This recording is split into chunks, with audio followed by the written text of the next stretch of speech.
ನಾನು ಬಹುಶಃ ಕನಕದಾಸ್ ಜಯಂತಿ ಜಮಖಂಡಿಯಲ್ಲಿ ಆಚರಿಸ್ಲಿಕ್ಕೆ ಬಂದಿದ್ದು ಇದೇ ಪ್ರಥಮ ಬಾರಿಗೆ. ನನಗೇನು ಒಂದು ಖುಷಿ ಆಗ್ತಾ ಇದೆ ಅಂತ ಕೇಳಿದರೆ, ಬಹುಶಃ ಹಿಂದಿನ ಜನ್ಮದಲ್ಲಿ ಭಕ್ತ ಕನಕದಾಸ ನಮ್ಮ ಜಮಖಂಡಿ ಗ್ರಾಮದಲ್ಲಿ ಏನಾದರೂ ಹುಟ್ಟಿರಬಹುದು ಅಂತ ನನಗೆ ಇವತ್ತು ಅನ್ನಿಸ್ತಾ ಇದೆ. ಯಾಕೆ ಈ ಮಾತನ್ನು ನಾನು ಹೇಳಕ್ಕೆ ಹೆಮ್ಮೆ ಪಡ್ತಾ ಇದ್ದೇನೆ ಅಂತ ಕೇಳಿದರೆ, ಎಲ್ಲ ತಾಯಿಯಂದಿರು ಕೂಡ ಕುಂಭಮೇಳದ ಉತ್ಸವದಲ್ಲಿ ಅತಿ ಸುಂದರವಾಗಿರ್ತಕ್ಕಂಥ ಉಡುಪುಗಳನ್ನು ಉಟ್ಕೊಂಡು ಸಾಲಾಗಿ ಕುಂಭವನ್ನು ಹೊರಗೆ ನೋಡಿದ್ರೆ ನನಗೆ ಬಹಳ ಇವತ್ತು ಹೆಮ್ಮೆ ಅನ್ನಿಸ್ತಾ ಇದೆ. ಇವತ್ತು ಕನಕದಾಸ ಹಾಲು ಮತದ ಕುಲದಲ್ಲಿ ಹುಟ್ಟಿಲ್ಲ, ಕನಕದಾಸ ಭಾರತಾಂಬೆಯ ಮಣ್ಣಿನ ಮಗ ಅಂತ ನಾನು ಇವತ್ತು ಹೇಳಕ್ಕೆ ಇಷ್ಟಪಡ್ತಾ ಇದ್ದೀನಿ.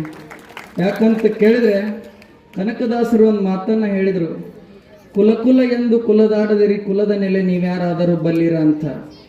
ಆಗಲೇ ಗುರುಗಳು ಒಂದು ಮಾತನ್ನು ಹೇಳಿದರು ಉಪನ್ಯಾಸ ಕಾರ್ಯಕ್ರಮದಲ್ಲಿ. ಕನಕದಾಸನನ್ನು ತಿರುಪತಿ ಹೋದಾಗ ಅವನನ್ನು ಚೆಂಡು ಹಿಡಿದು ಹೊರಗೆ ಹೋಗದಿರ್ತಕ್ಕಂಥ ವಿಷಯ ಆಗಲಿ,